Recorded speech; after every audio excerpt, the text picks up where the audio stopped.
وبتشوفهم شي وبتتضايق تشو من كده، وبيسمع وان شي وهي بتتكلم مع تشو وبيحس بغلطه، فبيقرر انه يروح يعتذر لجيانج، وكمان بعت قصيدة اعتذار لتشو. وبتقع القصيدة اللي بعتها وان لتشو تحت ايد معلم الفصل، وبياخدهم للمكتب وبيزعق لهم ويعاقبهم. وبيروح جيانج وشي على البيت علشان يذاكر لها زي كل يوم، واثناء ما هم قاعدين قال لها جيانج ان دي ممكن تكون اخر مرة يدرس لها مادة الرياضيات، وده لان درجاتها اتحسنت جدا وما عادتش محتاجة مساعدة، وكمان هو ما عادش حابب ياخد فلوس من اهلها. وبتتضايق شي جدا من القرار ده، وبتلاحظ مامتها ان بنتها ابتدت تتعلق بجيانج، وبتلاقي رسومات ليه في اوضتها وبتاخدها تقطعها قدامها وبتتخانق معاها لانها اهملت دراستها. ولما بيدافع عنها والدها بتتخانق معاه قدامها لحد ما انهارت شي من العياط، ووعدت امها انها هتركز. وبتتكلم والدتها مع مدير المدرسه وبتطلب منه انه يعاقب جيانج على انه انتحل شخصيه معلم، وطلبت منه انه يرفضه، لكن المدير بيبلغها انه مشي من المدرسه، وبتستغرب جدا. وبتروح شي على مكان شغل جيانج وبتسال عنه، فبيقول لها صاحب الشغل انه هيسافر النهارده وميعاد سفره قرب. وبتجري شي علشان تلحقه وبتوصل للعربيه اللي فيها جيانج، وبتفضل شي تكلمه وتفكره بوعده ليها بانه يدخل الامتحانات ويتفوق، وبتطلب منه انه يفضل معاها لكنه بيتجاهلها وبيعتذر لها بسره وبيمشي. وبتعدي الامتحانات وبتكون شي في المكتب مع معلم الفصل اللي بيلاحظ ان مستواها قل ودرجاتها مش كويسه،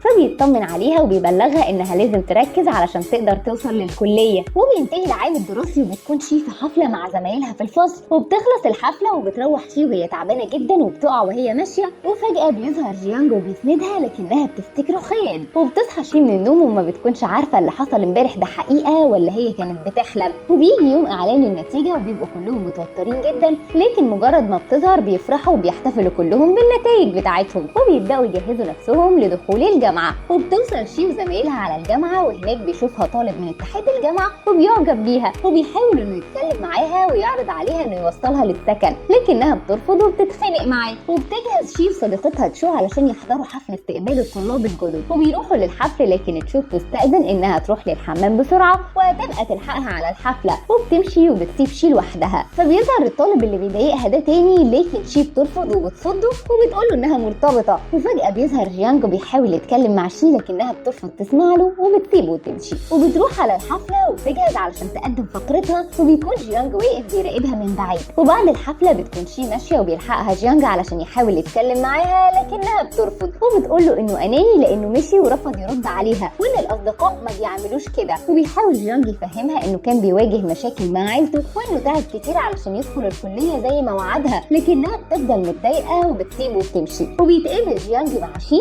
واللي بتكون قلقانه عليه جدا لما بتعرف انه وقع في مشكله، وبيعتذر لها جيانج تاني انه مشي وسابها وانه كان لازم يتكلم معاها، وبتسامحه شي وبيرجعوا اصحاب من تاني. وبيقول لها انه كان موجود معاها في احتفاليه التخرج فعلا. وبيقرر جيانج انه يسيب بيت جين ويرجع لسكن الجامعه، وبيطمن جيانج على اخبار جين وبيساله عمل ايه مع البنت اللي بيحبها اللي هي بتكون شي. فبيقول له جين انها ما جاتش موعدهم امبارح، لكنه هيستغل فرصه عيد ميلادها ويعترف لها بحبه وهيكون ده قدامه، فبيتمنى له جيانج التوفيق وبيمشي. وبيقابل جين شي وبيفكرها بان عيد ميلادها قرب وانه بينظم حفله علشانها وهيعزم فيها كل زمايلها وهتكون فيها مفاجاه ليها، فبتشكره شي على اهتمامه وبترجع للسكن. وبيجي يوم الحفله وبيكون جين مستني شي واصحابها قدام السكن، وبياخدهم للحفله بعربيته، وبيشوفهم صاحب جيانج وبيجري عليه علشان يبلغه. وبيروح جيانج على المكان بسرعه وبيبعت له صاحبه كل اللي بيحصل. وقبل ما جين يعترف لها بحبه بيقدر جيانج انه يهكر شاشه العرض اللي في المكان، وبيعترف لها بحبه قدام كل اللي قاعدين، وبيقول لها انه في الطريق. فبتقوم شي وبتسيب الحفله علشان تلحقه. وبتقابل شي جيانج وبتكون محرجه جدا من اللي عمله في الحفله، وبتتضايق لما بتعرف انه عمل كده علشان يسبق جين ويقول لها مش علشان بيحبها فعلا وكانهم داخلين مسابقه. وبيحاول جيانج انه يشرح لها لكنها بترفض تسمع وبتسيبه وتمشي، لكنهم بعد فتره بيتصالحوا وبتكون علاقتهم حلوه مع بعض. وبتيجي الجامعه بنت جديده وبتكون دي صديقه جيانج القديمه، وبتقابلوا وبياخدها وبيخرجوا سوا، وبتشوفهم شي بالصدفه وبتتضايق جدا وما بيعرفش جيانج هي متضايقه ليه. وبيطلعوا رحله تبع الجامعه وبتكون شي متجاهله طول الوقت وما بتردش عليه. وبيتفاجئ جيانج ان صديقته موجوده في الرحله وبتهزر معاه قدام شي،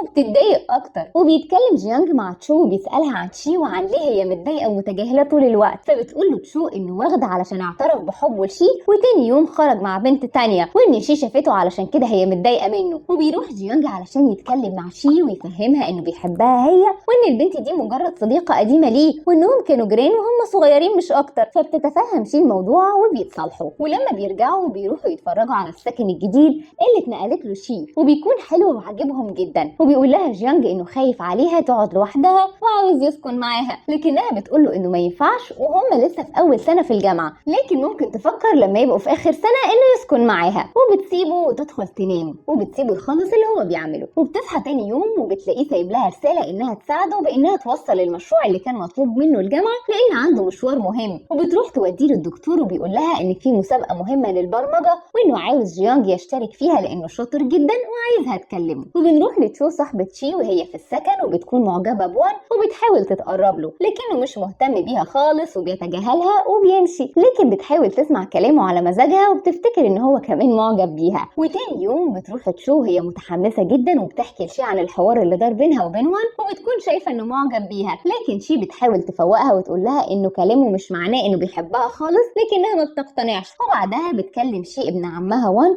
وبتتكلم معاه في الموضوع، وان تشو فهمته غلط وانه لازم يصلح الموقف. فبيقول لها انه ممكن يكون معجب بيها فعلا وهيحاول يقرب لها. وبتروح البيت وبيكون جيانج مستنيها وعامل لها عشاء، وبيجي وان ابن عمها وهما بيتكلموا وبتخليه يستخبى بسرعه. وبتظبط البيت بسرعه وبتخبي جيانج في اوضه النوم، وبتفتح لوان وبتحاول تخليه يمشي لكنه بيرفض وبيدخل بالعافيه. وبيدور لكنه ما بيلاقيش حد، وبتطلب منه يخرج بره ويمشي، وبيمشي فعلا. وبعدها بتدخل تدور على جيانج وبتنده عليه، وبيكون هو طلع من الشباك وقاعد على سطح البيت. وبعدها بيقعدوا مع بعض وبيتكلموا، وبيقول لها جيانج انهم لازم يقولوا للناس انهم مع بعض، لكنها بتقول له يستنوا شويه. وبعدها بيودعها وبيمشي يرجع السكن بتاعه. وبنروح لجين واللي بيكون قاعد في اوضته وبيفتكر ذكرياته مع شي، وانه كان مستنيها تدخل معاه الجامعه علشان يصارحها انه معجب بيها، لكن مع الاسف كل خططه باظت. وبيروح تاني يوم الجامعه وبتكلمه زميلته في حفله راقصه، وبتكون معجبه بيه وعاوزاه يروح معاها، لكن بتتكسف تطلب. ولما بيعرف جين بيروح لشي وبيكون عاوزها تروح معاه، وبيكون جيانج قاعد وبيقول له انهم مش فاضيين انهم يروحوا الحفله اصلا. وبيفضل جين بيحاول يوضح لشي انه معجب بيها مش انه مجرد اخوها، وبيقول لها انه يتمنى انها تلبس الهديه اللي جايبها لها في الحفله، وبيمشي. وبيجي بعدها جيانج وبتساله شي اذا هيروح الحفله، لكنه بيقول لها انه مش هيروح وبيمشي. وبيجي يوم الحفله وبيكون جين جاهز ورايح ياخد شي من السكن، لكنها بتنزل له معاها هديته وبتقول له انها مش هتقدر تروح الحفله معاه علشان كده هترجع له الهديه بتاعته. وبتعتذر له وبتقول له انها بتحب جيانج وانه هيفضل بالنسبه لها اخوها الكبير وبس، وبتعتذر له وبتطلع. وبالليل في الحفله بتروح تشوف صاحبتها وبتلاقي ان وان رايح الحفله مع بنت تانية ومديها هديه، وبتتصدم انه طلع مش معجب بيها زي ما كانت فاكره. وبيشوفها جو صاحب جيانج وبيطلب منها انها تكمل الحفله معاه وبتوافق. وبيتضايق وان لما بيشوفها راحت معاه رغم انه ما بيحبهاش. وبنروح لشي واللي بتقرر انها تروح لجيانج السكن بتاعه بعد ما كان غيران انها رايحه الحفله مع جين، وبيكون زعلان منها وبتروح له وبيكون مشغول جدا في البرمجه. وبتتكلم معاه وبتقول له انها ما راحتش الحفله وقالت لجين انهم مع بعض وبيتصالحوا. وهم مع بعض بيجي فجاه وان وبيقول لشي تكلم صاحبتها وتقول لها انه اسف وعاوز يتكلم معاها، وبيكون متوتر ومتضايق انها راحت مع حد تاني، ومتزعق له شي علشان عزم حد تاني يروح معاه الحفله من الاول. وبيقول لها وان انهم لو ما ساعدوهوش يلاقيها هيقول لمامة شي انها بتحب جيانج وبيساعدوه غصب عنهم. وبنروح لوان واللي بيلاقي تشو في مكان المسابقه وبيحاول يتكلم معاها، لكن جو ما بيديلوش فرصه يتكلم معاها